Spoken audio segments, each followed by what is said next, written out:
WesWes Show.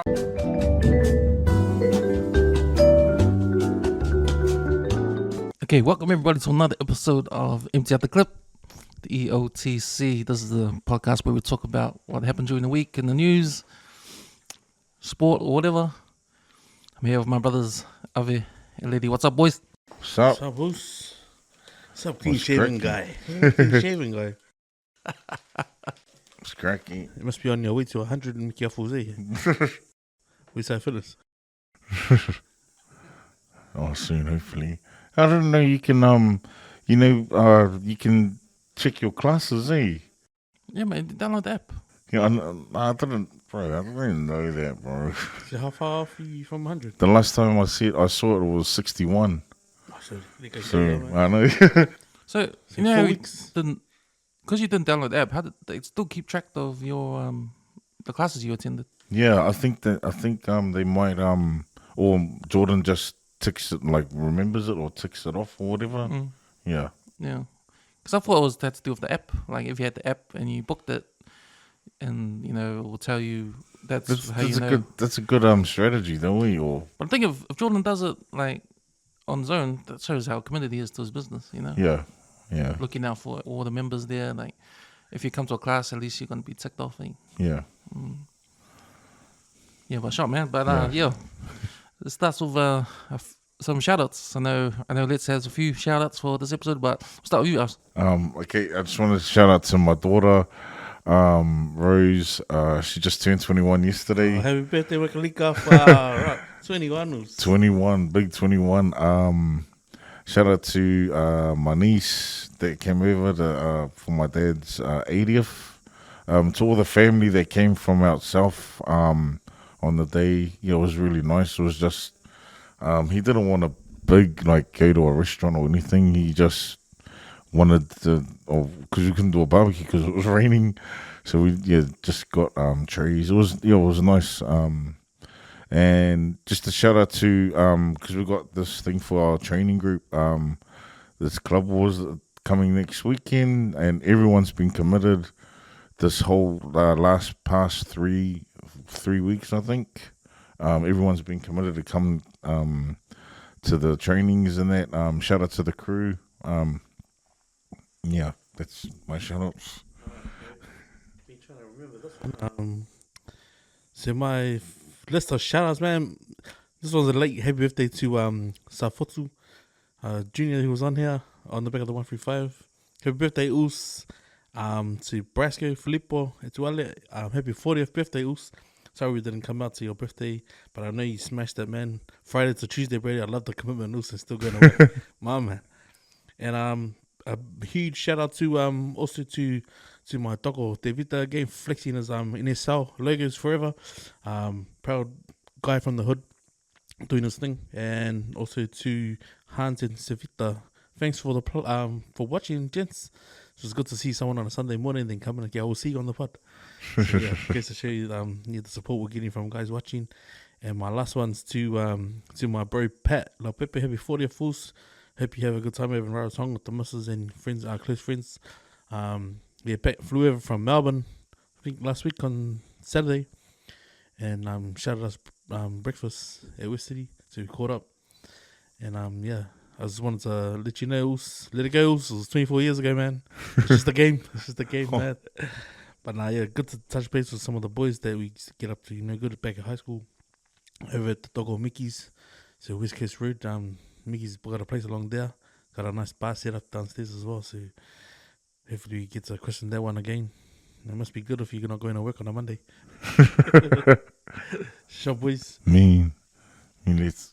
Yeah, I just want to make shout out to the girls from the 135 playlist who dropped the first episode of 2023 this week. I think on Monday or Tuesday. You can find them on YouTube or Spotify or Stitcher. They dropped the episode about songs the best playlist of songs that were released in the year 1971. So it's cool. It's a bit educational. If you want to go down and reminisce about the songs that happened in 1971.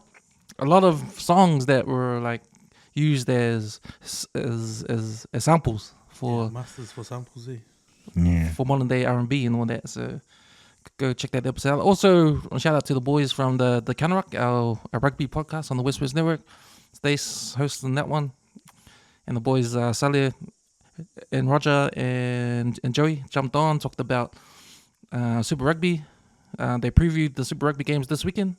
And they also talked about, they had a good conversation about the situation with the NZR and the coaching situation with Ian Foster and Razor, Scott Robertson, and all the drama that's happening behind the scenes there, which is pretty interesting because for the longest time, I remember in New Zealand rugby history, especially when it comes to the ABs and comes to the management and all that kind of stuff, the NZR, it used to be the NZRFU back in the days, never ever heard anything like this, all that drama. Like you never heard anything about the background, what goes on. That. This is the first time the media's jumped on to what's going on with NZR and Scott Robertson going behind the back of the current coach, talking shit about who's going to be the next coach and not talking to anything about it with Ian Foster and all that. But so yeah, it was a good conversation and a good insight to what's going on there. Hey, so what is Scott Robinson? Is he going abroad or is he going to be the next coach? Well, we don't know yet. It's probably, but we don't know. It hasn't been made official. But all the shit started when Scott Robinson came on the news and he said, "Oh, I've got some great news or something. Like I've got some things are gonna be great for me soon." And he's dropping hints. He's dropping hints. Yeah, he's dropping hints. And this was news to Ian Foster. Like, hey, what the hell? Like, and then people were like, what's going on? Because why is this happening?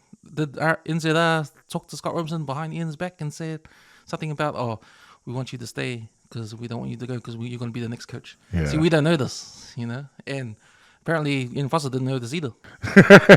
so he came out, Ian Foster comes out later on to say, you know what, I won't be applying for my position after the World Cup.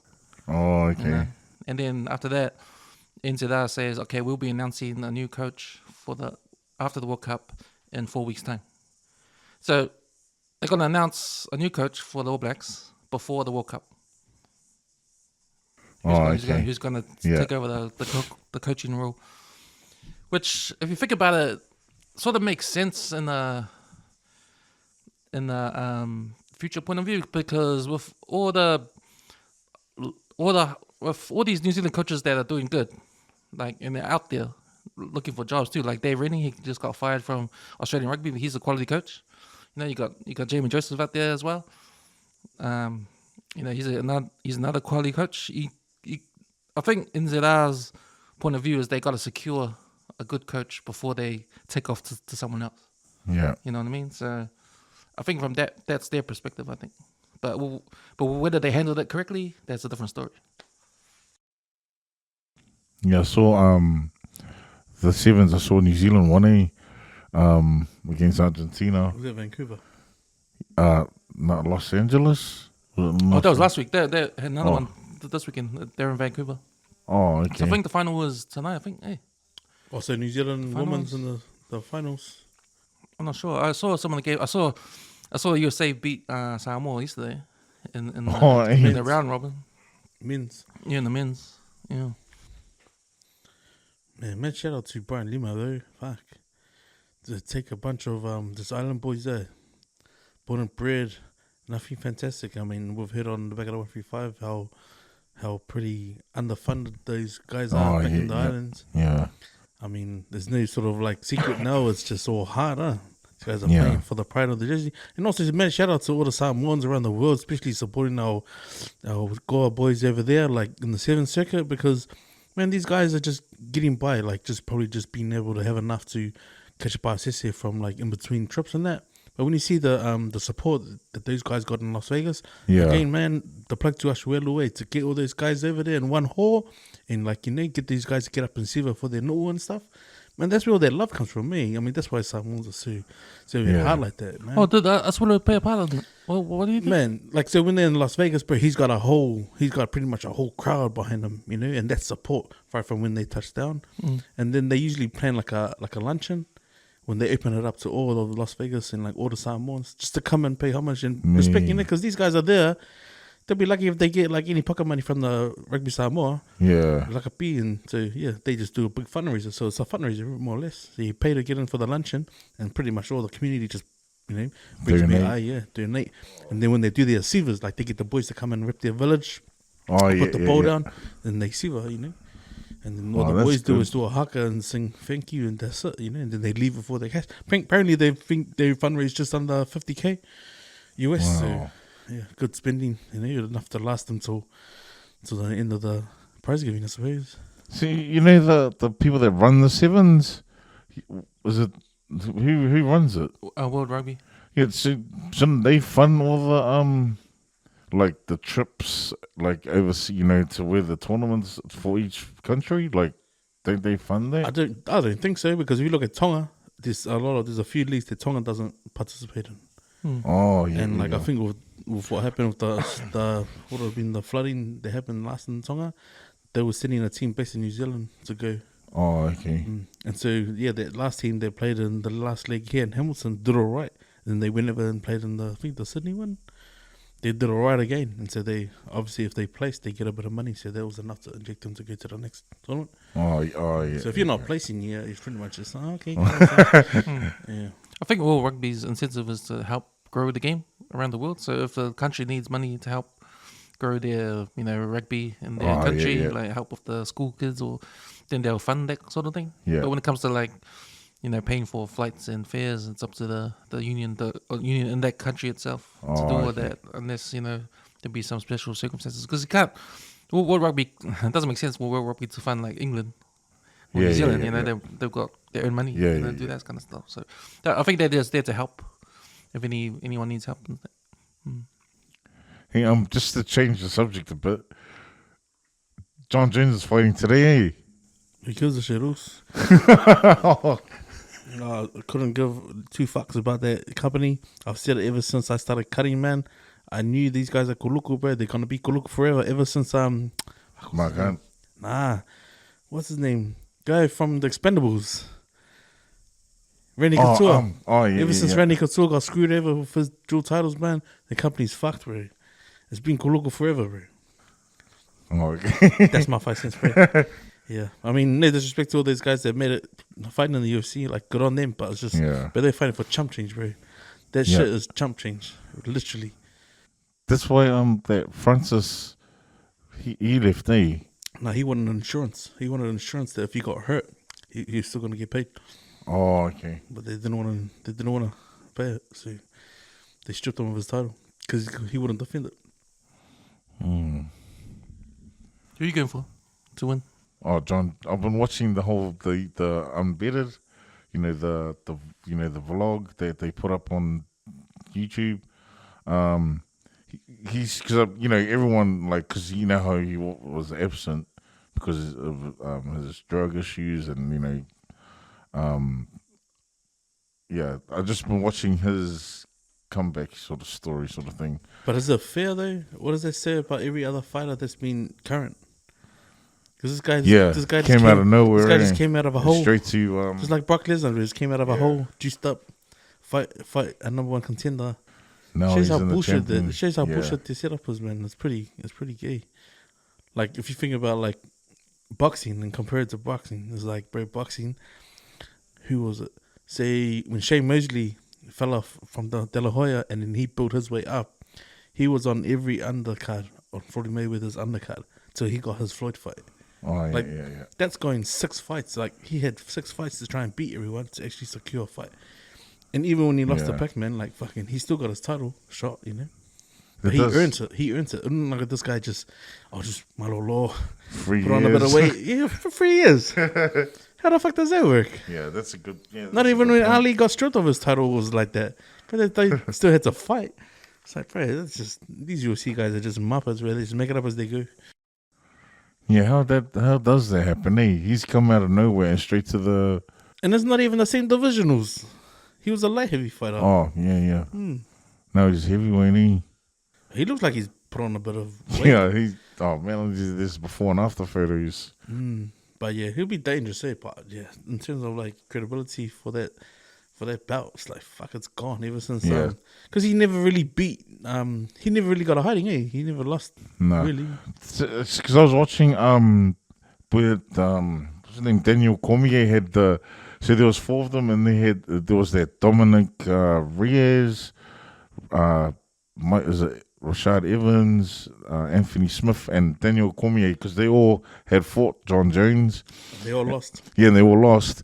But then there was that one, the last fight he did have was against that Dominic Reyes, and I watched, because Dominic was saying that he won that fight. So I actually went back and I watched the full fight. Bro, question mark on that, eh? Yeah, Dominic Reyes, bro, he gave it, eh? Yeah. He gave it to John Jones. It's almost like UFC almost have enough power and data to read.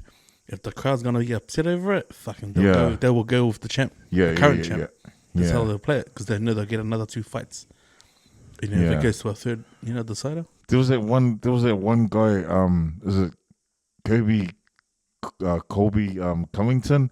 They were gonna axe him because he was a boring fighter, and that's when he switched, and then he put up that persona of like he was the, like this cocky, arrogant guy. But he was saying that he had to do that to generate, The views and the support. pay-per-view and all that. Like, So it's starting to get a little bit rigged now. But it is. Also, it's like, but they've even said, man, like, they say the knockout sells the fights. yeah, Knockouts sell the fights, like, because people want to see people get knocked out. When it comes to the submission games, it shows, man, like, bro, these are boring fights. No one likes watching the submission fights. yeah. Then you think that the last person I'd say of all the UFC fighters that made that sport interesting was when Ronda Rousey was umpiring everyone in under a minute. And that was probably the last time it was actually even worth watching. Yeah. I've heard the same thing said for basketball, NBA, and NFL. It might be rigged. Or scripted or something. Yeah, because in the NFL, like, when they throw the red flags when there's a penalty in the play, like some of the because the amount of cameras there are to film each play, every angle they've got, like, it's really like easy to find something in a play where that deserves a flag, and it might be rigged that way.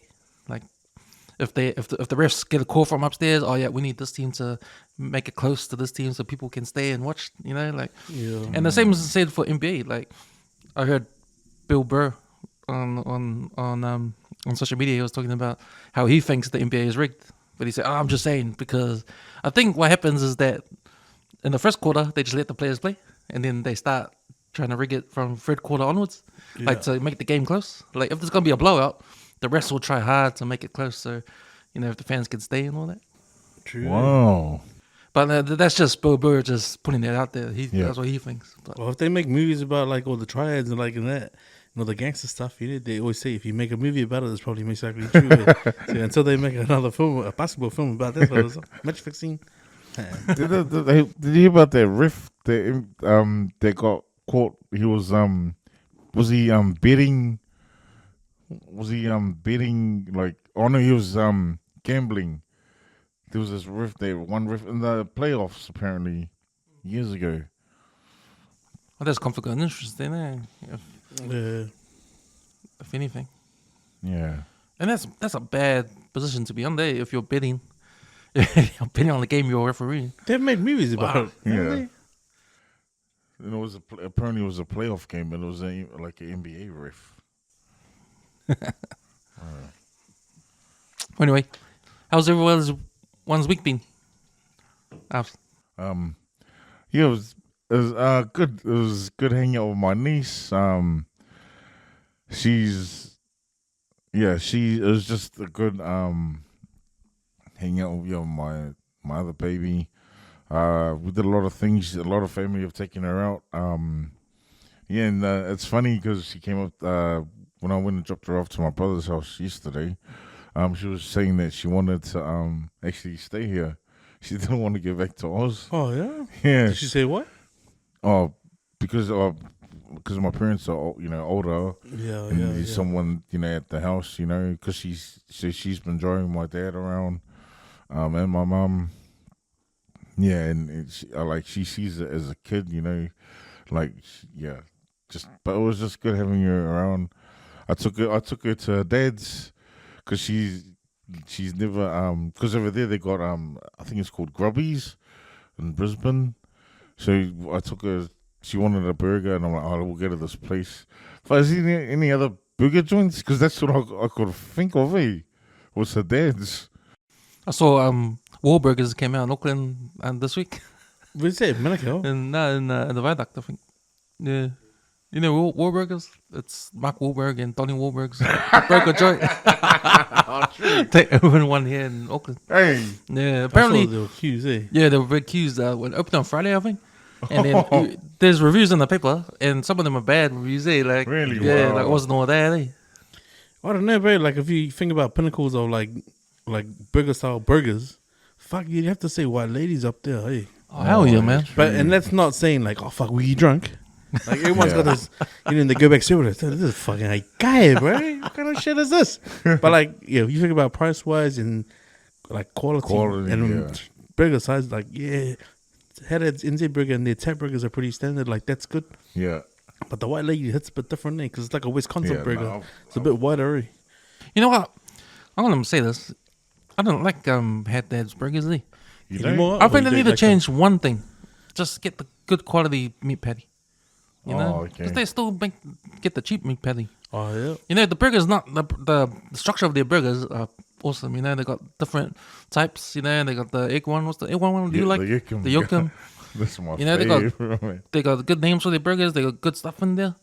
But just the meat patty, man. You just gotta spend a little bit more money, get the good quality gourmet patty, man. Man, I tell you what, bro, they have those. I think they quarter pounder style burger patties. You can buy them at the supermarkets.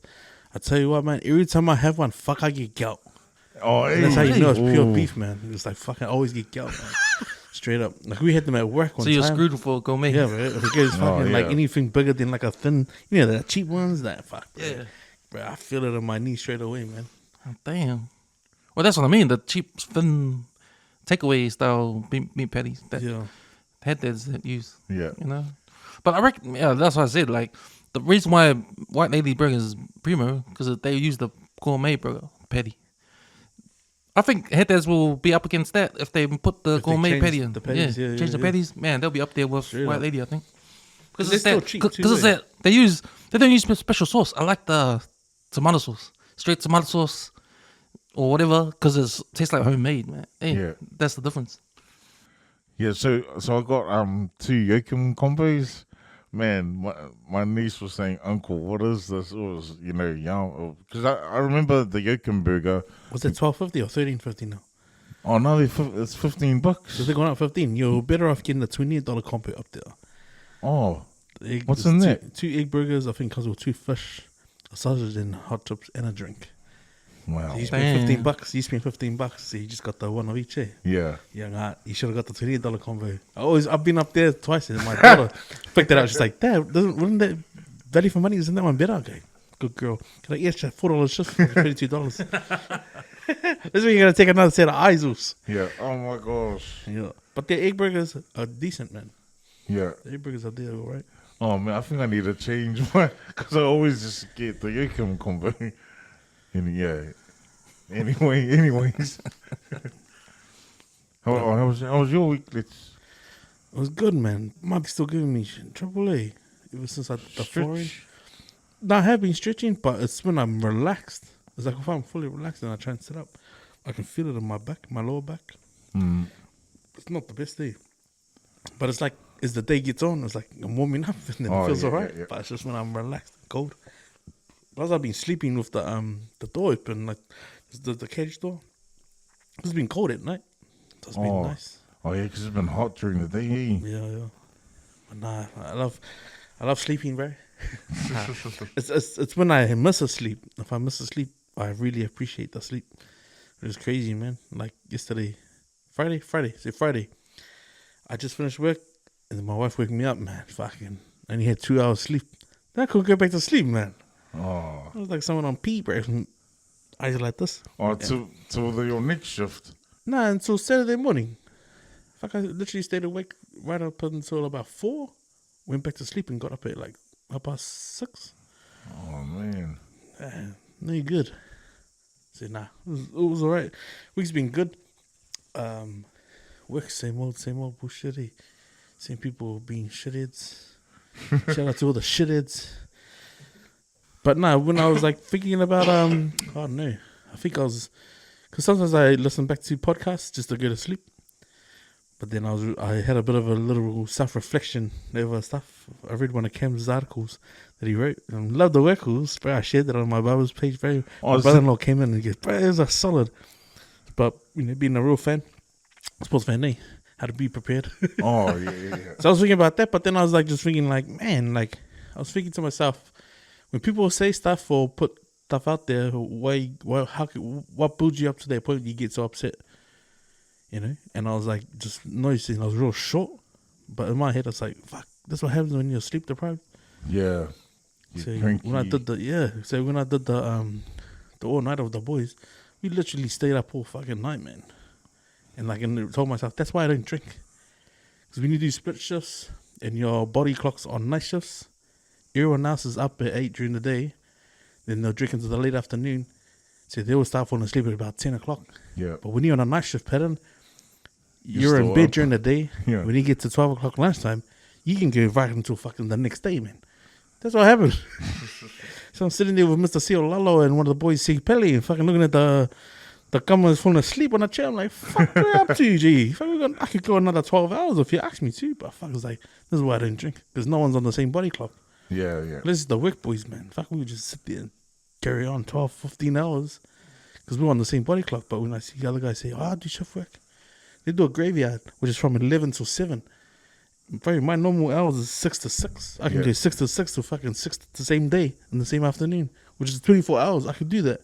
But fucking no one's on my body clock, man. That's why I'm like, fuck. They yank my chain, man. Because every time someone invites me over for a drink, I'm like, fuck, you gonna fall asleep. Oh, man. When I think about people that work those late night shifts, the graveyard shifts and that, humans, man, I don't think, or animals, man, we're not meant, or some animals, but as humans, I don't think we're meant to be awake during the night time, eh? Yeah, nah, they reckon, That's going against, I think, human nature, or human, like, DNA, or human, like, the way where our evolution is, eh? Yeah, of humans, eh? I worked with an old man who had pancreas cancer. He said that to me as well. He goes, how long do you want to live your life like that? Because he had pancreas cancer, and he said that, when he used to teach Sunday school, he always said to kids, on the nighttime, you should be sleeping. Yeah. Hey? On the daytime, you should be awake, doing everything you can, And I was like, yeah, fair enough. But I said, but who's supposed to make the world click over while you're asleep? Yeah. And he That's a didn't good say anything, point. but he just laughed.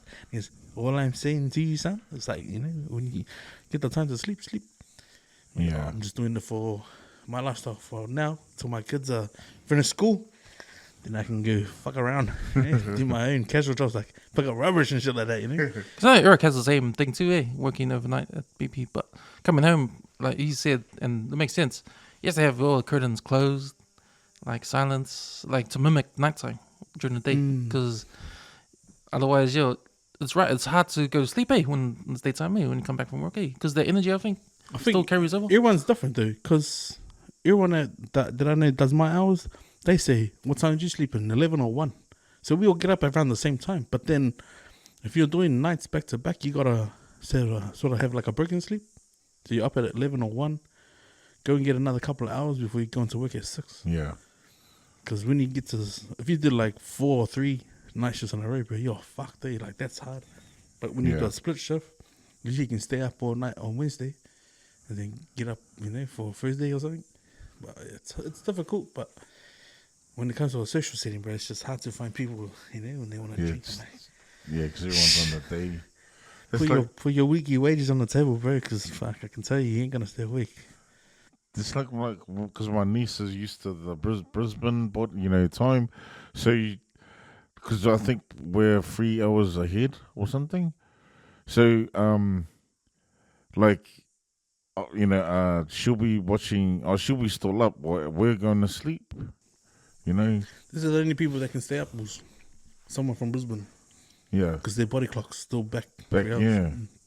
And I noticed that, and she's like, I can't sleep, Uncle, because, because she's still got her Australian. Watch on. Yeah. Yeah. Man, I'm just waiting for the right person who's keen to stay up all night with me. They worry about how fast I'm drinking or how fast you're drinking. Just stay worried about staying awake, all night. Should have a drink. Oh, my week was busy, boys. Like, so after my 9 to 5, just come home and try to write. And I did finish my latest article about March Madness. So I read that. So that was all about March being the start of NRL, start of Super Rugby, and all the other sports going on at the same time. And the weekends are gonna be full, man. Like if you're in sports, and if you're gonna be on the couch watching your favorite team, or if they're playing at home, you're gonna go to the stadium, take the family or whatever it is. So it's gonna be a busy month of getting into the groove of winter sports again. And I'm saying winter sports, but it's not really winter yet. But man, I'm just thinking right now, how much rugby is played all year, eh? Like those guys, man, like from end of February to November? That's only like 2 months off, eh? 2 months of straight holiday. January and Feb. Yeah. So that's a lot of rugby. Oh, no, decent one. But do you guys think that that's too much rugby? Well, the rugby club scene, the rugby season's short. I think it doesn't go past, because they do the Waka Nathan first, and then they do the Allen Shield, whatever, the Gallagher Shield. Yeah, they win the short, man. Whereas the league season, club league season's long, because they do 2 rounds. If they do the Fox, I think the Fox might go second round. Then they'll split the top half and the bottom half. But that season's like long, man. The rugby players are lucky at club level, but in terms of like Super Rugby, it's a profession now. So it is a job. So if you take that into account, it's like people that do like a 40-hour week to a 60-hour week, these guys are just in between that, because they train in the morning, and if they most likely don't have an afternoon session, but if they're playing at night, I think they do the later start to give the body a rest. Yeah. Because Kita's got 2 mates they play for the Blues at the moment. Oh, okay. That's their clock. So they get up at 8 in the gym, then they have a full group session at 10 till about lunchtime. And they just fuck around the whole day. They played yesterday. Yeah. Did they play? Yeah, one of them played. Oh, yeah. But that's the layoff, so that's a long time. They're not working continuously. Yeah. I mean, if she can go meet up with them for lunchtime snacks, then they must be doing something right, get paid for it. So, yeah, however you say. I mean, think about it, like when, I think, Sonny Bill's example of when he signed that deal in Japan for roughly, it was like 12 games. 12 games, and it was just under $1 or a couple of mil. He was getting paid, if you break it down into minutes, it's like something like $200,000 a minute for 40 minutes. Oh, wow. Which is not a lot. All up is just under 3.5 hours, because the game is only like an hour. Yeah. Like 80 minutes, right? So there's an hour and a bit. So for 40 minutes, because I think the Japanese teams are only playing 4 internationals at a time, and they want to rotate them, so they only got 40 minutes a game. So that was easy money, man. Right. If you break it down like that. I wouldn't complain. I saw Ardie Savea came on the Ice Project podcast over there in Australia, and he talked about, because the question was asked, how much do Super Rugby players get paid? And Ardie said minimum is 90,000, and maximum is 185 or 190. Oh, really? Yeah. So he signed to that John's guys network, eh? Him and Cheese. YTKR, yeah. Yeah. So I heard that in the shop the other day. Yeah. But then I also heard that he turned down the Nike deal. He turned down Nike deal, and he took that one because it wasn't it's not recognized. It's like it would be different if it was Adidas, but because it's a clash of the sponsors, Yeah. he had to sign with something else. Because he said like if he takes Nike, he can't wear the stuff anyway. Yeah. Because of All Blacks deal with Adidas. Oh, yeah. But I know that was an interesting talk. Did you listen to it? Nah, someone was telling me about it, Yeah. but they're just saying, "Oh, it's a pretty good thing." But just how Willie Mason and the other dude that's on the pod when they did the slides, they're not on the show anymore, right? Nah, they Just left. came out and said Yeah. something about them. They left, and I think there's not starting their own one. Yeah, I think that's Scope and Willie Mason. yeah.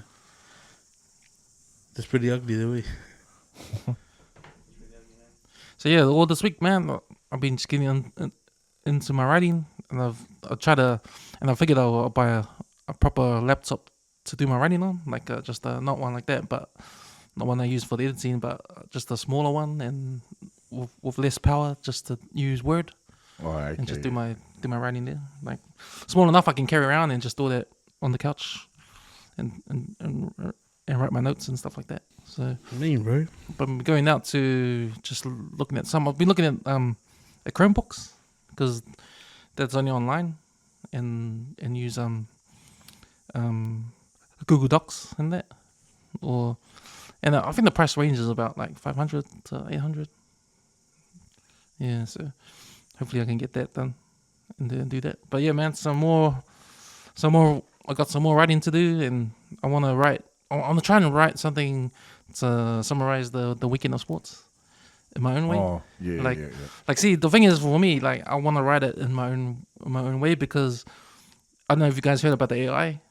The AI is starting to write letters and write essays. So all you gotta do is go jump on the AI and put in words what you want your story to be about, and then the computer will just type it all out, like 1,000 words, and type everything out. You know? Wow. Is it like just talking into the laptop? No, you can talk the words, or you can just type it in. So, what is your essay going to be about? You just type in some words, and then you press the button, and it types the whole essay out about what you wanted to talk about.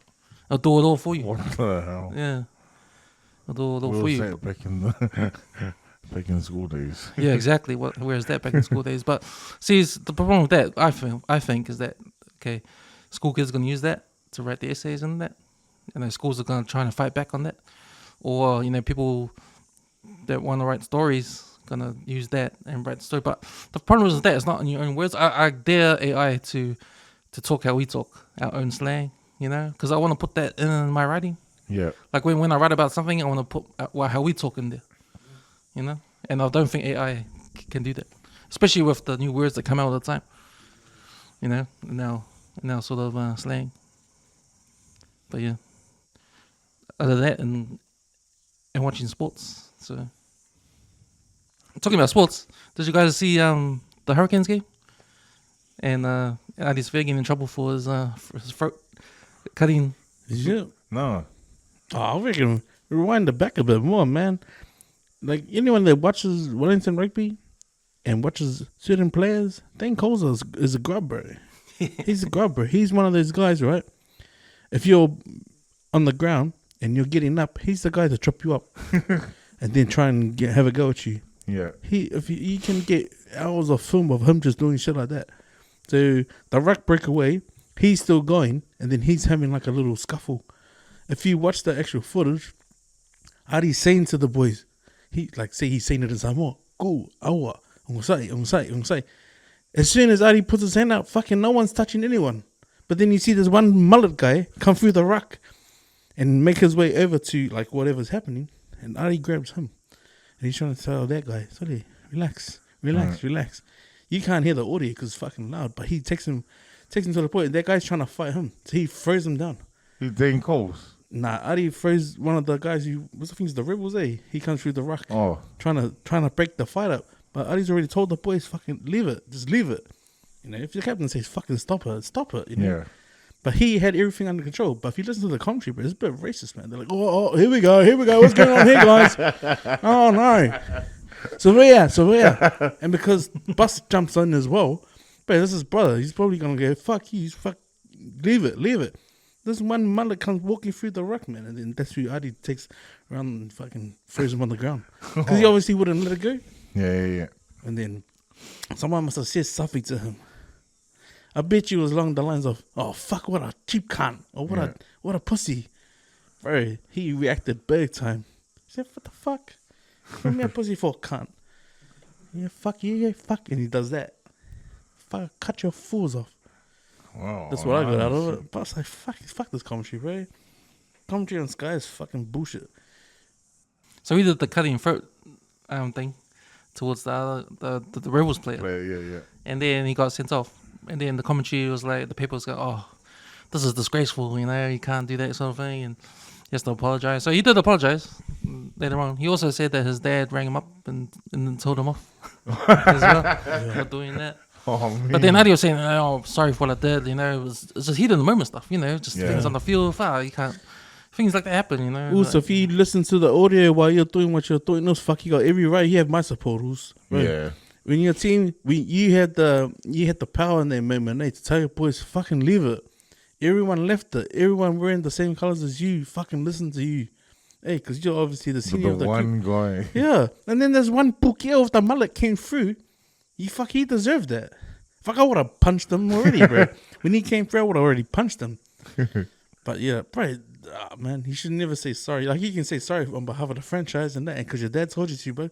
But don't, bro, in that moment on the field, he had every right to do what he did, man. Yeah. It was like, how else are you supposed to tell someone to fucking leave it? He just keep going. The guy keep going at him, man. So he was like, okay, yeah, boom, yeah. Send him a message. Oh, if he had punched him, bro, would have made it worse. But he was already getting sent off. But if you look at the play, it had nothing to do with him.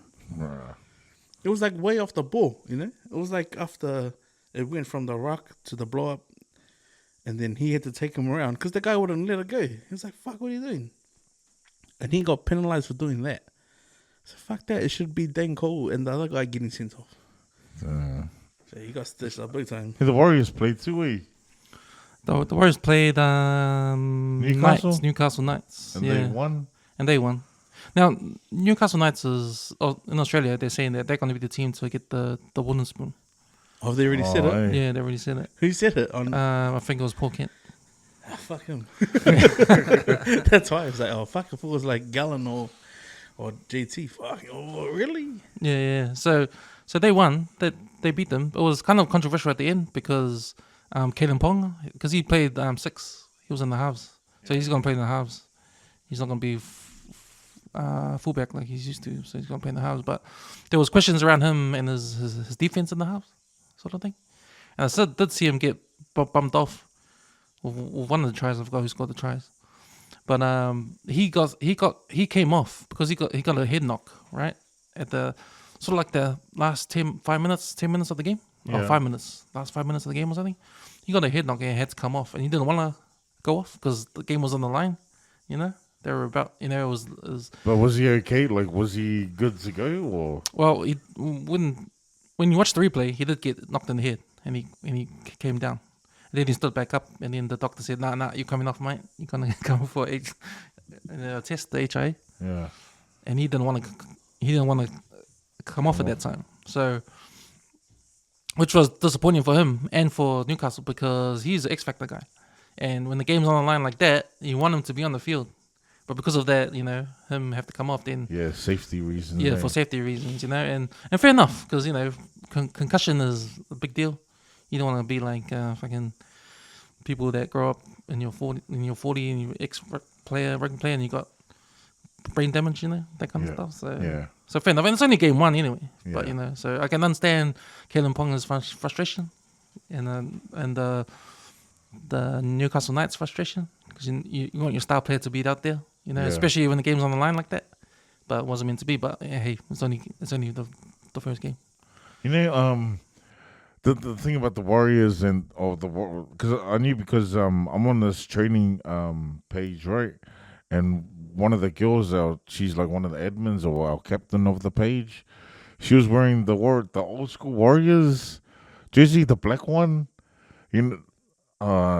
Man, when I saw her wear it, and like everyone jumped on the page saying go up the Warriors, blah blah blah, and that's how I knew the Warriors were playing because I watched the story and the Warriors won. They played in Wellington. Oh, okay. Yeah, their first game in Wellington.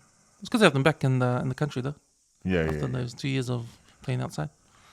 Hey, speaking about the Breakers. Yeah, they won game 1. Yeah. Sydney. When's game 2? Is it tonight or? It's today at Space of 3, Yeah. See, those games is that to win the whole thing? Yeah, that's the final. Wow. So they could win it here. They could win it here, yeah, exactly. Wow. That should be the game to watch. After the Blues. That's why March is the month. It's March Madness, man.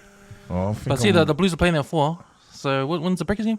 I think it comes live at 6 on Prime. Oh, okay. So hopefully, Blues game will be over by then.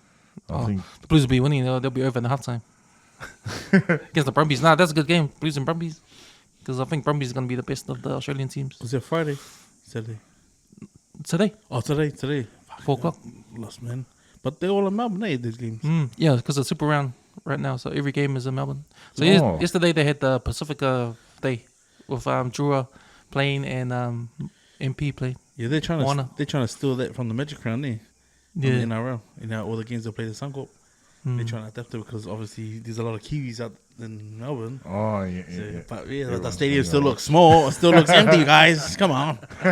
Like when the Warriors show up, where their stadium's full, man. But yeah, I reckon they should do a dual code to the yay. If they play like the Warriors game beforehand against the Storm and then did the rugby game, because the linings aren't that too far different. There's different colour. Fuck, they'd have a sold out stadium. Hey, think they do like is it with a superhero like uniform in that? I think South Africa did that. Oh, South Africa did that with their no, Super I mean Rugby teams. in our NRL, don't they have that? Yeah, Where I they don't know wear about the the Magic Round, though. oh It might be. the same sport. Fuck. Anyway, hey, did you guys see is it Tony Fury Oh, and Jake Paul? yeah, I just watched the highlights. Yeah, see Jake Paul lost thing. Yeah, but did you see the press conference there? Did you see what he Oh, said to him no. at the press conference? No, what? He said, Jake Paul said to him, because he was like trying to like say, like, bro, the only reason why people are watching this fight is because of me. Come on. And he goes, if you're that confident, here, let's get this on the record. Rematch. No, he gets over and walks over to me and shake my hand, fucking double or nothing. He said double or nothing. Bro. Fucking Fury got up, pushed the manager out of the way, fucking shake his hand. Shake his hand. He shook his hand. Oh, He's wow. like, there you go, everybody. I'll be fighting if I lose. Fucking, he's getting everything, double or nothing. Double what I'm already paying him. That's what he was saying. But because I've never seen Tony Fury fight. Just that was his first fight that I've seen. Oh yeah. Is he actually a boxer? Fuck knows, bro. He knows. Didn't he lose to Joseph Parker? Didn't he fight Joseph Parker? No. I don't know. No, I don't think that Fury. Because that's heavyweight. That guy looks like Oh, a right. Yeah, middleweight smaller. fighter. Yeah. But Jake Paul's got a boxing background, but it's funny how people go, oh, that guy can't fight for shit. It's like, nah, he's been Yeah, training as he- a boxer for years, man. Like he knocked out that Tyron Woodley. Yeah, that was off because it's like, bro, big weight difference. I saw that that leaked script came out before the fight. How it was rigged. Like there was a leak. Did you see that? The leaked script. Like someone leaked the script to say, okay, Jake Paul has to lose this round, and then Fury has to lose this round, next round. Really? You have to go down here, Yeah. Do you reckon that's rigged though? You know what? I always thought that something dodgy about this kind of Jake Paul going into the boxing realm and not making it official. Like, why isn't he Go gonna go be a real boxer? Like, go in the real, Yeah, the ring. you know, IWO or whatever. true. What is it? IBF. IBF and all that. It's like, yeah, because it is like exhibition fighting. Eh? Yeah, it's like Yeah.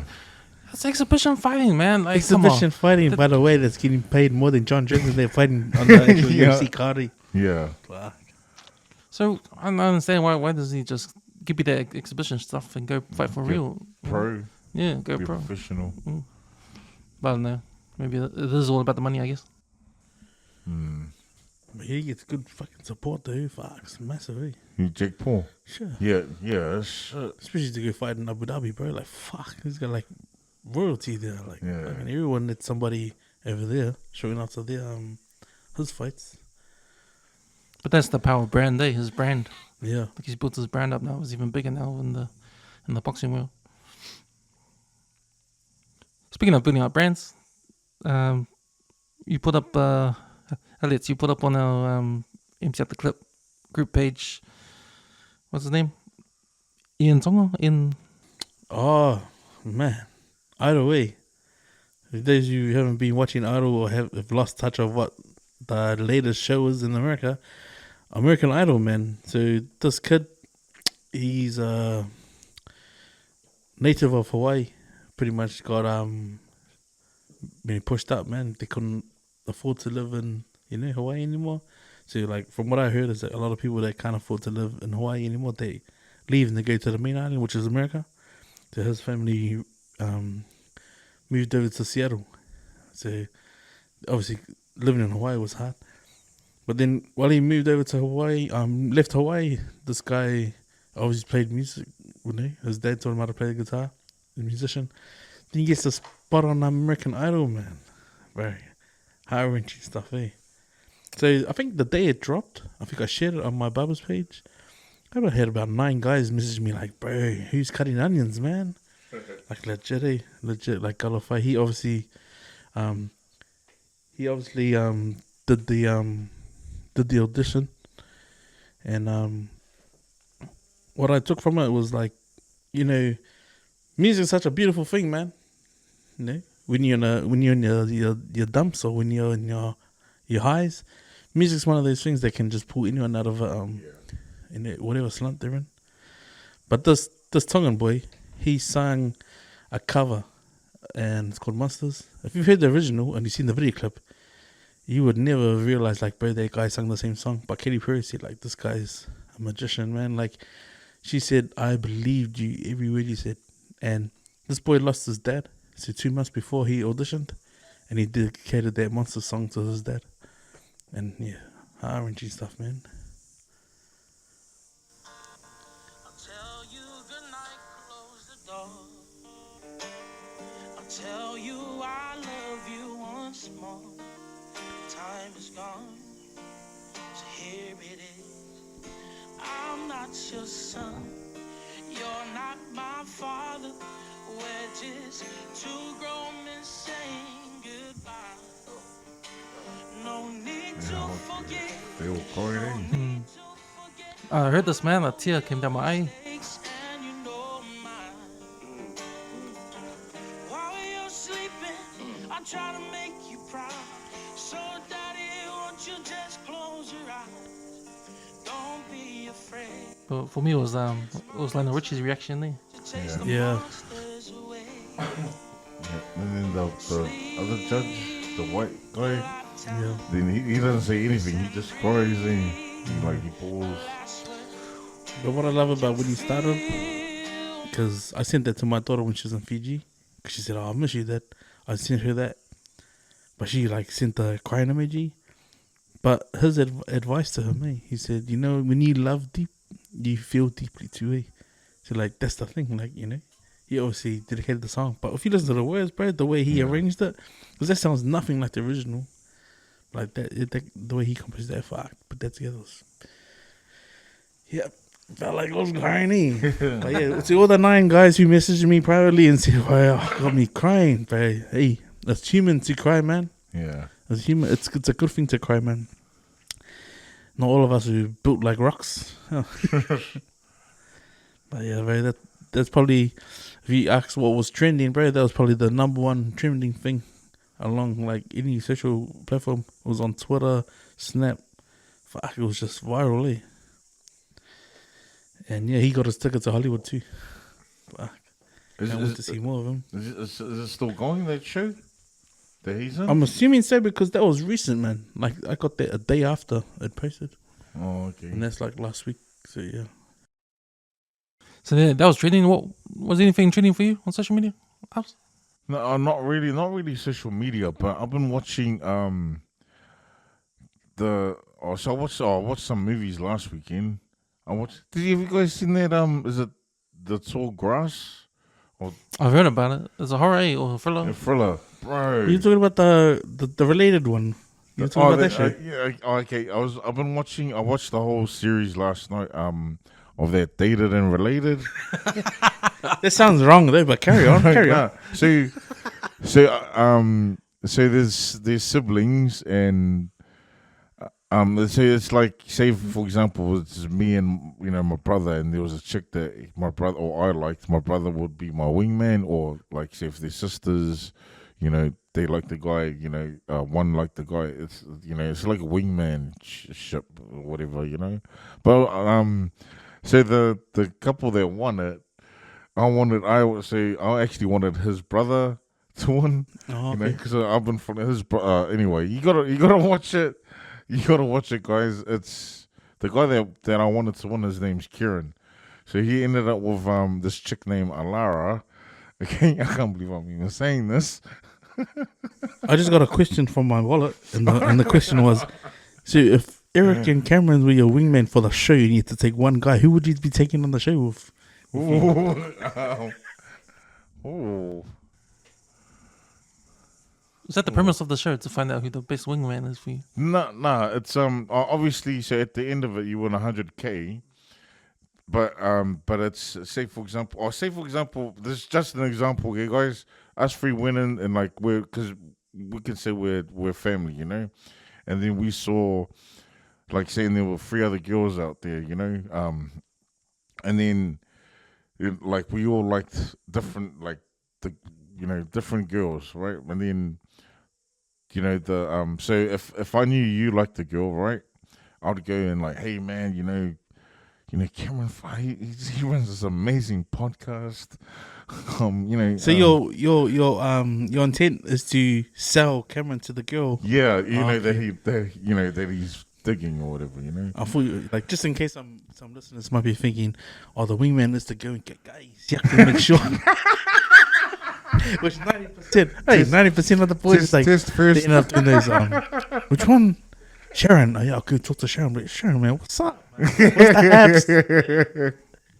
But you just come on, do the grass cutting. But there was none of that. But yeah, I'm just glad that because I followed this guy Kieran, and so he had a brother which is his name is Kaz. So at the end of it, this guy Kaz, and so his brother wins, Kaz, but I wanted the Kieran guy to win. His other brother, the brother, is just because Kieran, this guy is funny. He cracks me up, you know. And he ended up with a girl that's sort of similar to him, you know, like she's a vibe, you know, crack up too. Really got invested in this I program. did. Because what I see of is that you were living through Kieran. No, I couldn't believe it. You know, it's so funny because I was watching it with a friend, right? And then she was saying to me, I thought you didn't watch this stuff. And I'm like, but so when Al first started watching, because she was watching it, right? And then, and then she crashed or whatever. But I didn't realize when she woke up, you know, I was on episode 8, okay? I was already on episode 8, and then I just watched the whole thing, the last 2 episodes, and yeah, that's what I've been watching, and that's why I was late today. My bad, boys. Damn. So the bigger question is, why do you like this program? No, I don't know. Maybe subliminally, you know. It's a guilty pleasure, eh? No, I mean, like, I think, you know, and this is what I was saying to my friend too. Like, if I was ever on a show like that, I'll probably be the first one to get. His producer will be like, "Hey, you're not allowed to smoke on the set there," you know.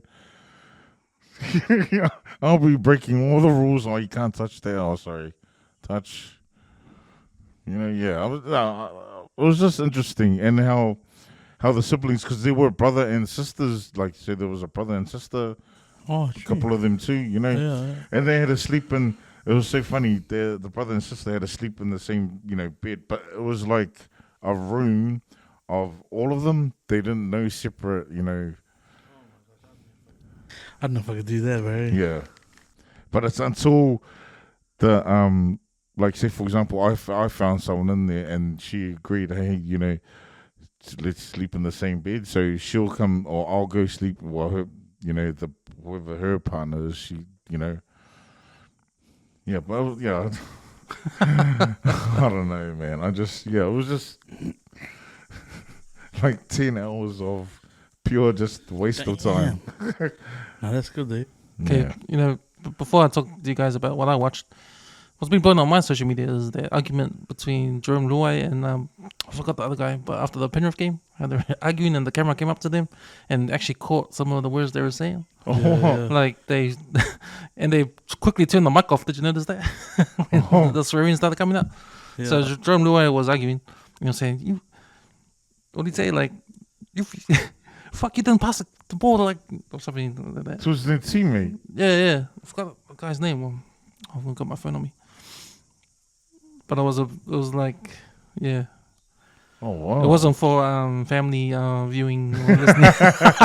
Oh wow! Dude, that's better left out on the field than taken into the changing room, eh? Yeah. Like, you leave it out on the field, go back to the changing room and get fucking last chance can. Forget it. But if they'd have carried on inside the changing room and the team sitting, they'd be like, oh, boys, what's going on? Hey, did they win? They lost, eh? They lost, yeah. But it was funny because the commentary after that, they had Paul Gallen on the panel, JT, and who else did they have? They had Phil Gould.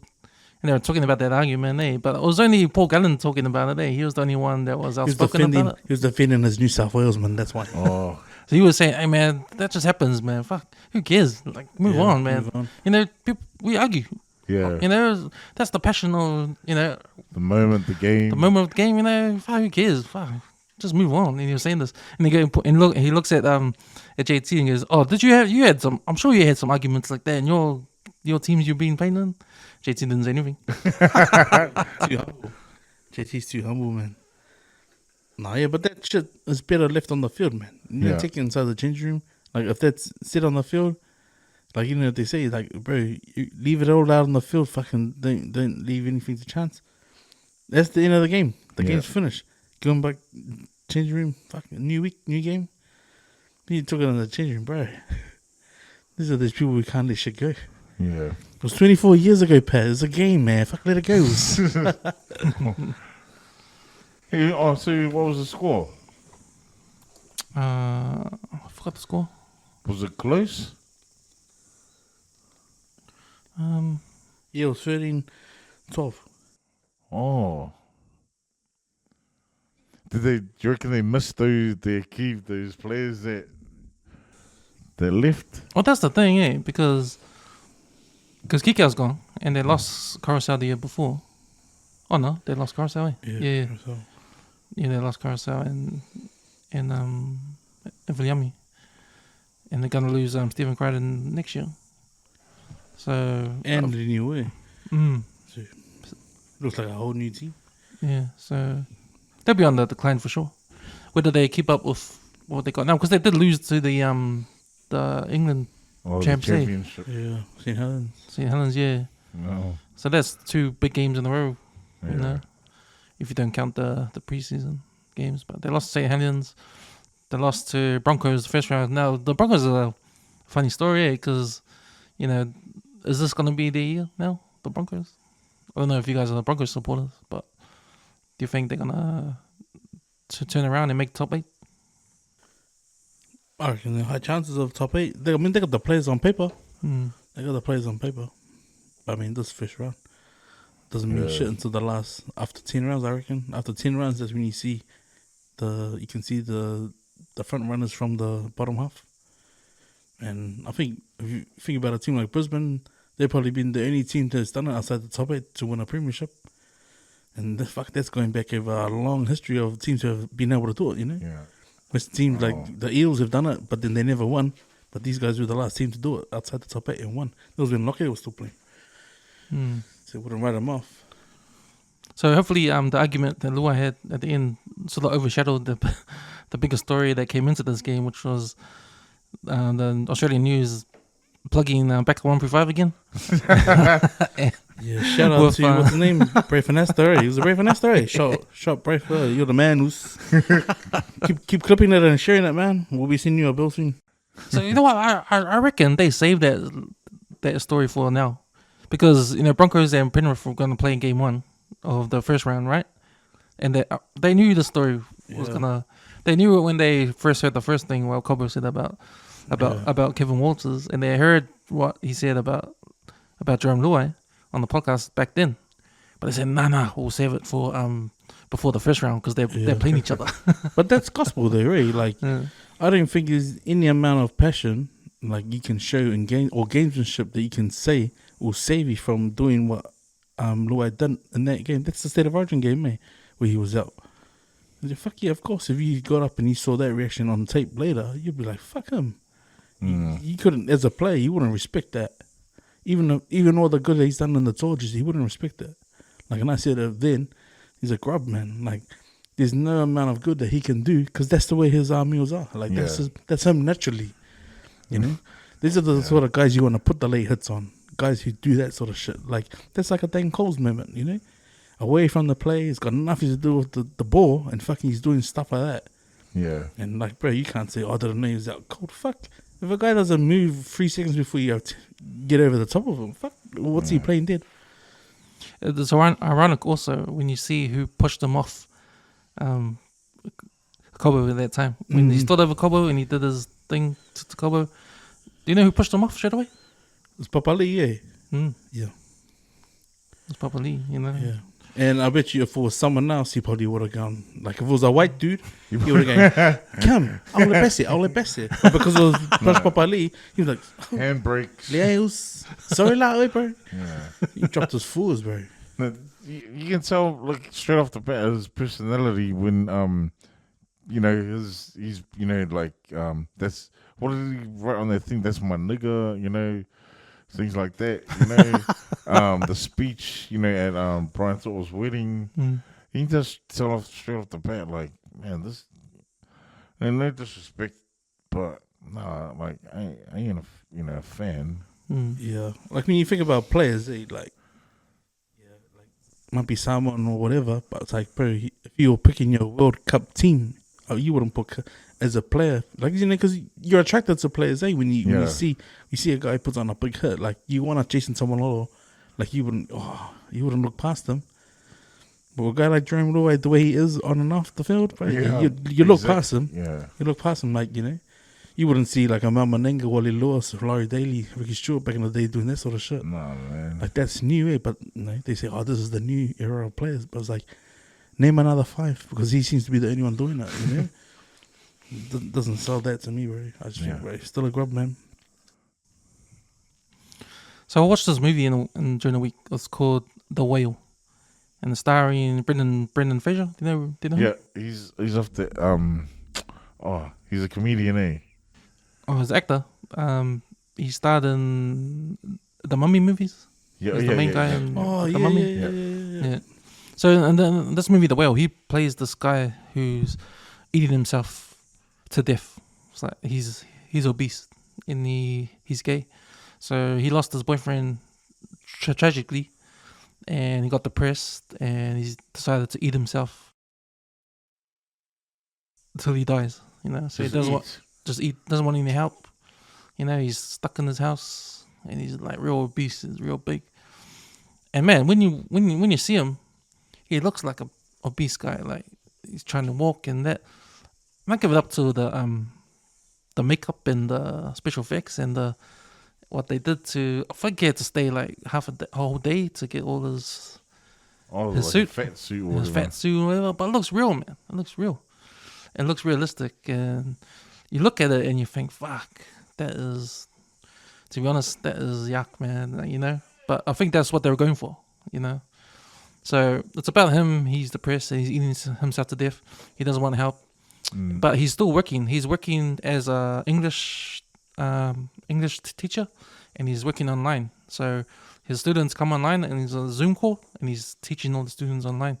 But his camera is always off, so there's always a blank box where he is, and he's talking, and you see all the boxes of all the students around his laptop. So, and it's about him. And he tries to connect with his daughter because he did get married. He did have a daughter. And then decided he was gay after that. And then he left. He left his family. And he started going out with one of his students who was gay too. So that's the story. And then, so this movie is all about him trying to reconnect to his daughter. He was 8 years old at the time when he left. Now she's a teenager, like she's 16. And she's like a troubled kid. So yeah. He reconnects with her, tries to help her with her schoolwork, and that's the last thing he wants to do. But he's also got all the money he got from his work. He didn't spend it. It's all in his bank, and there's like 120 grand. And he wants to give it all to his daughter. So that's like what the film is about. But he's got a friend also who comes over to help him. Like she's like his nurse, and also his best friend. and she comes in and she helps him and stuff like that. So but man, what I took away from this movie was it's about honesty, being honest with yourself, and not caring what the world thinks, as long as you're honest with yourself. Like, you can join it. I don't want to spoil anything. You have to watch the movie, and you probably get what I mean when you watch the movie in the end. But to me, it's all about being honest with yourself. And when I saw that in the movie, I thought about Empty Out the Clip and how we're honest on this podcast, and how the power of being honest is to other people. Like, not being afraid, and that's what it's all about. To not be afraid, no matter how bad things are, no matter how the world sucks or what, no matter what people think about you, even what others think. It's like the truth will set you free. Yeah. You know, you be truthful to yourself, be truthful to others. People know where you stand. If you're gonna lose people because you're being truthful, then hey, it's not your fault. It's them. You know, because no one's been honest. Yeah. And that's when you watch this movie. Hopefully, you'll get that whole thing about being honest, and that's what I took out of it. And it was real powerful in that way, because then that made me think about this podcast and how we're honest on this, being saying what we think is the truth, not holding back. Like, we say what we think, we don't take it back, because this is what we think. If you've got a problem with it, hey, it's not our fault. It's up to you. You can take it, or you can take it or leave it. You know, you don't have to. You know that we're not responsible for anything. You know. So yeah, Miguel Munpola, if you're listening, go and watch that movie. Well, I don't know, man. Like, you know, I respect that you guys can respect how he feels and stuff, bro. But nah, man, like I've said, bro, once I'm part of something, bro, I won't let shit go. You know, because especially when it's attacking the network as a whole. So yeah, man. Shout out to Mr. Bloody Ulukula. Yeah, man. So that was a cool thing about that movie. So Nice. yeah, I recommend it. Is it on Disney Plus or Netflix? I got it on Soap too. Okay. But hey, it's a good movie, man. It's sort of slow in a way, because it's like, it's depressing, because you're watching this guy just eat, and if anything bad, like he gets these lapses and he just eats, and it is like, out of it. There's this whole scene where he gets upset, and he just looks for anything in his fridge, and you know, he's just stuffing his face, and it's like, you're looking at it like, fuck. I have to like second that. You know what, man? I watched Poker Face. Have you been watching that? I watched the latest episode of Poker Face. Right up until, you know, it uncovered what happened to her. That it was her that got hurt in that last episode. I stopped and I went and made me a feed. I was upset, man, because I didn't want her to get killed off. Hey, no, I haven't seen it. Oh, sorry. I got up to the part where the episode where the car race one. Oh, okay, yeah. Nah, man, I watched the last one. It was, bro, like, you explained that. I had to stop and eat because I was upset. Like, I'm invested, like, you know, like I say, I'm sleep deprived, but I try and watch it because I got to tell myself, fuck, I didn't know what happened up to a certain point. So I started watching it, man, and I got upset. It was just the bloody TV show, right? But I got emotionally upset, man, when it made me a bloody feed it, like, got up at 1 a.m. Oh, man. Yeah. I know it's hard, because people deal with emotions different, bro. Yeah. Like, fuck, feels like I've been through the works. Like, the reason why I won't let that Miguel shit go is because mine and your pictures stitched up, you know, of what he feels. Yeah. Like, I could retaliate, right, and put it back on Twitter or all my socials. I could stitch it up. But I'd rather just say it to his face, you know? Yeah. To me, it's like, it's big of him to talk about what he's talking about, but to use two PI faces, you know what I mean? If it's not for like the work that Kansas is putting in, like using the platform to give PI perspective, if it's not for that, but more to him bitch about us, bro, I'm not buying it, I'm not buying it, man. And I don't respect the fact that he's saying it as the WesWes Network. Like, it doesn't sit well with me, you know? But that's just my loyalties to the network. But it feels like, yeah, I know. He's to his own, but fuck yeah, I won't let that shit go. But yeah, I can relate to the emotional eating. Emotional eating, bro. Oh, it's a pretty sad movie, eh? Mm. Like, to see him go through that. Does he die? Oh, sorry. I mean, Oh, you're gonna have to watch it. oh, okay. But it's it's he's great. He's great, man. Acting. Wow, he's a great actor, man. Like, and I think he got standing ovation for like 10 minutes when this film came out. I don't know if you've seen the footage. It's on YouTube. If you look it up on YouTube, he got a standing ovation for 10 minutes at the Cannes Film Festival or whatever it was. Got me all sad, man. First we're playing, listening to Ian Tongi, he's talking about this movie, and then I just had a thing about Pokerface. Shit. Yeah. Okay. So I watched a couple of movies last week. Have you guys seen the Strays? That's on Netflix. And then I watched obviously the Tall Grass movie, and The Boy Next Door, the J-Lo movie. I watched that. You guys seen that? No. Oh, Which one was the best?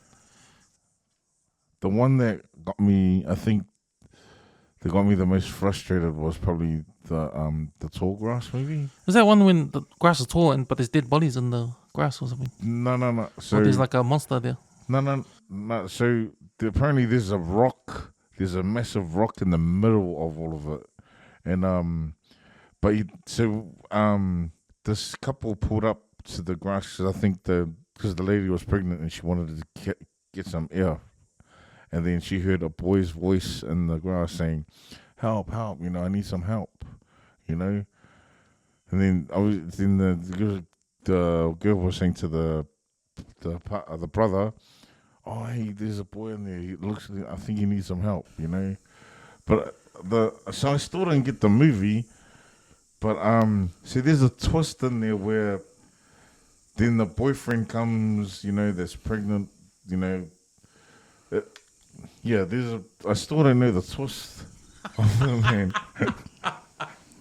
But that's the the frustrating movie. Oh, thanks for that. I forgot to mention the good thing about that movie, The Whale, and how I said it's about honesty. It actually gives, and the storyline actually gives you an example of how the truth can set you free, which is pretty smart.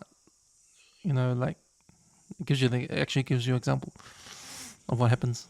So how you say that. So the truth is, for that guy in that movie, if he stops stress eating, he will live a longer and happier life.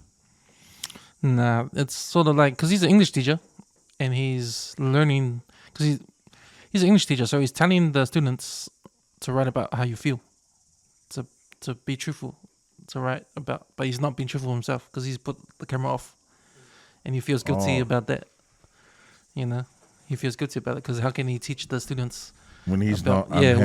when he's not doing, Yeah. So there's that, but there's another thing that happens with his daughter that shows you an example of how the truth can set you free. It's pretty smart. Okay. The Whale. Yeah. Okay, I'll look for Whale. that. But nah, man, Pokerface. Oh, gotta gear up for that ending then. Damn. Was that the last episode? It was the last of the series? No. That was the last one I watched, but everybody got me on my feels big time, bro. Like I was like, fuck. Stopped. Microwave. Started eating. And then I watched it. I was like, fuck. Yeah, sad, man. But I've been streaming that. I've been watching, I think it was episode 78. We talk about the Chris Luxon's comments about the mob members. Bro, I've been watching the Felon Show, like pod. This is King Dave. Oh, yeah. And I shared it on the page about all those patch members there in state care. Yeah. Right. If you wonder why in society we have these guys should get jobs and shit.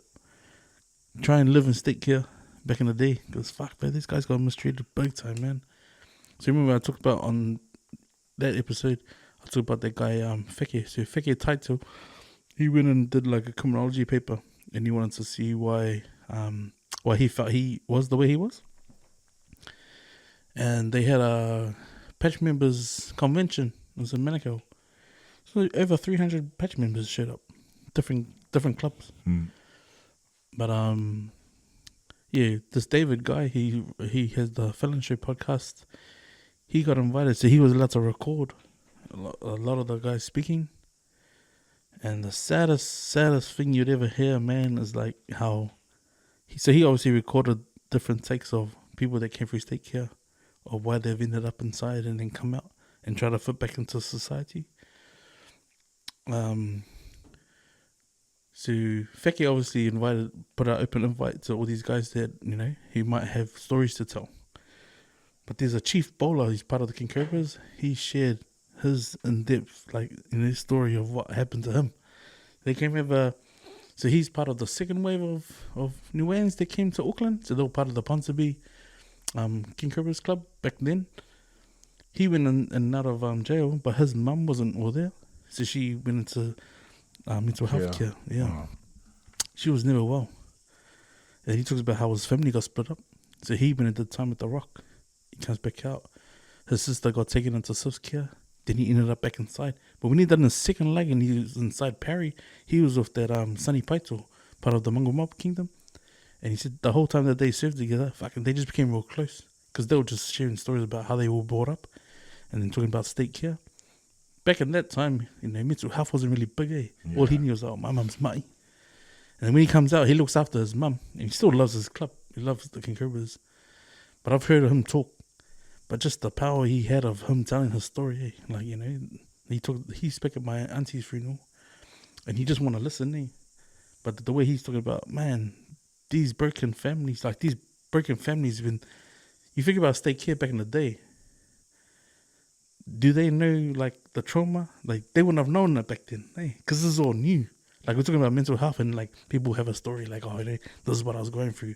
We're not talking about relationships. We're talking about, like, fucking, when people get institutionalized in, like, they small rooms, locked up for fucking 23, 28 hours without fucking being fed. That's why they found our home inside the clubs. And it was the fucking government that did it, you know? These guys didn't choose to because...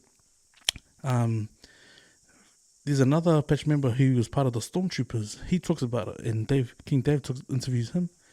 He was just saying, like, he knew his family, but he was whangaied out. So he knew his family from up north. He got whangaied out. He's ended up in Palmerston North, and he became the Stormtroopers president down there. But when he's got he's tattooed all over his face.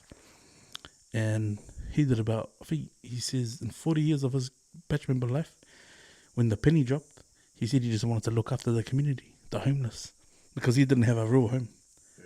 He met his real family at the age of 16, and then he met his biological mum at the age of 26. Wow. When he started having kids, like he had kids, you know, up and down the country.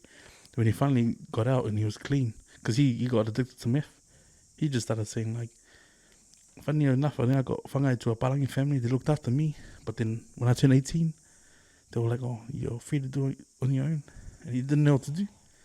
So he turned into a life, you know, he obviously turned to life of crime and tried to live off the drug scene, you know, thought that, selling drugs is the only way I can live life. Yeah. In all these cases that have come forward, what it's shown is like, when no one can look after their kids and family can't do it, a government department will look after them. This is a government department. So I'm gonna fight these kids, man. Fucking, they're wondering why the clubs are bad, but it's not the new generation of clubs, right? Club members. This is what's happened to the guys that were patched back in the day. Yeah. Fuck, it's hard to see, man. Because, like, not everyone comes forward with a story, but it took one guy to go up there and talk, like Chief Bowler, Sonny, and that, just to say, you know what, they did this to us, you know. In fact, he's obviously got the Royal Commission investigation going, where they've got panels, like, people like to listen to their stories, come forward and just let them, hey, this is what they did to us when I was 15, 16. How do you expect them to turn up? And a lot of them have turned their lives around, you know. A lot of them are like, say, oh man, we're off the drugs. We're all about trying to, you know, make sure that the family and the next load of club members come in, then live what we went through. And this is them sweeping it under the carpet again, you know. Fuck, it's terrible, man. Like some of the stories that I've heard and I've watched. But yeah, the one common thing is like, fuck, a lot of them ended up in state care, man. And that's fucking the government's doing. No one else's. Like some of them were just torn up over little shit. Like did a lag like 2 or 3 years over petty crime, you know? But they process them as fucking adults. So I hope they do well, man. And the biggest push for them to do, to get this drive going with the what happened in state care is that all those guys that committed suicide because they just felt like they had no voice, you know? They gave up because fucking no one was listening. I took someone like Feki to come forward, get educated and see how they go about trying to correct what happened back in the day. Which is like, fuck, sad, man. It is sad. It's sad how all that happened before, and it's sort of like no one knows about this. And these guys, they come out and tell their stories, but, you know, talk about sweeping something under the rug, you know, and then coming out and giving money to help with mental health in the country, knowing that you were sort of like the source of a big problem in the past, you know? It's shameful. That generation that was stripped of their language. Hey, so if you were in your 70s, late 70s, early 70s now, that's the generation that was stripped of their young nu'u, man. Weren't allowed to speak Māori at school. I talk about the Turks being in Auckland 51 years. This is sort of the beginning of when those guys started getting patched up in that because they were fucking getting arrested, the doing raids, all the rest of it. Being told, oh, you're fucking playing up, put them in a boarding room, we'll straighten you out. That's fucking poor, man. Yeah, that's sort of sad. Like, hearing all that stuff, you know, it reminds me that, you know, it keeps me humble because I thought, you know, my upbringing was tough, you know, and hard, you know. But then I always remember, some like people out there are people out there that have way tough, you know, worse circumstances. You know, some people didn't have roofs over over their heads and that, you know. But to hear it from like, you know, society's made them look like fucking mobsters, gangsters, like don't give a fuck about society. But when those boys had nowhere to go and stayed care with fucking putting them through all that shit, it was the clubs that took them in. Yeah. It was the club that welcomed them in, fed them, gave them a sense of belonging, clothed them, you know, gave them somewhere to sort of, that's where they got it from, the clubs. And it's fucking wrong of Chris Clarkson to go on the way he was going on about it today. He was like, fuck, he has no fucking idea about what he's stepping into, and like, you know, he could be the next Prime Minister. But it's just poor, bro, like poor on their part. And I hope they're fucking they do take this all the way to the top, man, because they deserve to take it to the top, man. This is like a part of New Zealand history that's going to get forgotten about, you know? But I'm just glad, like, they gave King Dave the opportunity to record it all. But some of the stuff that came out, man, on those speeches, bro, is unreal, eh? I think at one point, Sonny Paito fucking was quoting Rocky, but it's not how hard you get hit. It's about how hard you can get hit and keep going forward. You know, it's like, fuck. Who would have thought, man, Rocky was going to be quoted by one of the Passion members, eh? But nah, wishing those guys, man, and their investigation all the best. You know, when you got a drive behind something you really care about, you hope you can get support from other people who really, you know, invest in pushing it, you know, because if they try and do those settle it out of court shit, man, that's not good enough to me. Like, for them, they deserve to take it all the way to the top and let it be heard. Yeah. Because, bro, just hearing the 5 guys that spoke, all different clubs, bro, these guys went through shit, eh? And that's sad, man. Yeah. And it happened in this country. Yep. This fucking country that we supposedly call home, you know? Stolen land as well. Yeah. Someone needs to answer for all that stuff that happened to those boys. Yeah, boys, we're running out of time, so I think we'll save the few book of the week for next time. But any last words?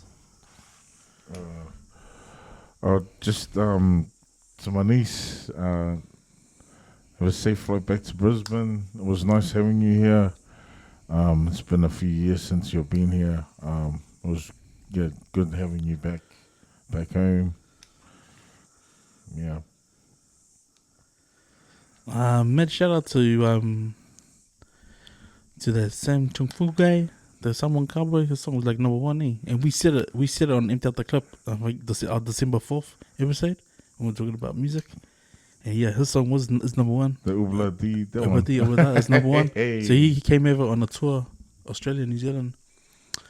On the back of that Mato Tassi's Melbourne tour. But he's here. I saw Lorenzo interviewed him on New FM the other day, and he was just getting a little take on how does it feel to have your number 1 song like here playing. And it was funny because he said he recorded it like 5 years ago. What? It's just been sitting in the computer. Oh my god. So I was like, damn, this guy's talented. He's eh? got bangers in. Yeah, so like shout out to him, bro. Like I remember my cousin was the one who brought him over when he recorded his first album. But like just to see him blow up the way he is, especially like last summer, because it was like an ugly summer. But like, fuck, just to see that song going, it's like nice. Shout out to that guy, and man, I like to make a special mention to Eddie Taito, man. Like Eddie Tuavi'i, he's worked 30, I think. Oh, get me wrong, 31 days, or was it 29, since the first floods happened. He tied it. He tied that chapter up last night. Finished. He's been doing like 12 to 18-hour days a shift. So he set up the first evacuation center in Custon. They set up another 4 after that. The last one was up here, Custon Community Center. Mm. Yeah, so he's wrapped up. He said that every family that came into their care, they got accommodation sorted out for them. So bless your heart, bro. Like, it must have been so tough, man. Because it's like every time that guy was posting, it seemed like something was going on. Like they would go, site manager, over. And he's just jumped into bed and he's like, copy that. Man, toilets are flooding. I'll be there, ETA 3 minutes. Like, fuck. Talk about dedication, eh? Like, if someone's going to get an award for, like, the Queen's birthday, bro, that guy deserves it, man. So shout out to you, Eddie. Keep up the good work, man. And bless your huddles. Need you to have more people in our community like yourself, man. But yeah, guys, KOB proud. It's the mayor of Custom, bro. You hit it here first. So let's... Okay, I got some last words. Just want to say, on next Monday, we're going to try and start the NRL podcast on the WesWes Network again. It's the 135 footy show. Started by Isaiah. Now it's going to be started again. On Monday, hopefully, I can get the boys down here. We can start talking some NRL Rugby League. Hopefully on Monday. And next week, I'll be writing my next article. I've got a few ideas, like a few articles to write about. A few things. There's one idea that I really want to get into. I'll give you a hint. It's about movie characters, like any movie character, and let's put them in the first 15 rugby team. So there's one. But yeah, we'll be working on that. And what else? Yeah, just want to make apology to our listeners that are watching the back of 135 on YouTube. A bit behind with the videos there. I think I got 5 to put up. I'm in the process of doing one of them halfway through. I know it's been tough. It's just hard to get time to edit the video. But if you're on Spotify or Stitcher, you can jump on there because they're already on there. The audio is up to date. You can get the up-to-date stuff on back on 135 on there. It's just the YouTube videos are a bit behind, but I'll get onto that as soon as I can. But yeah, man, thanks boys for another episode. Hope you have a good week. Let's get the fuck out of here. Nope.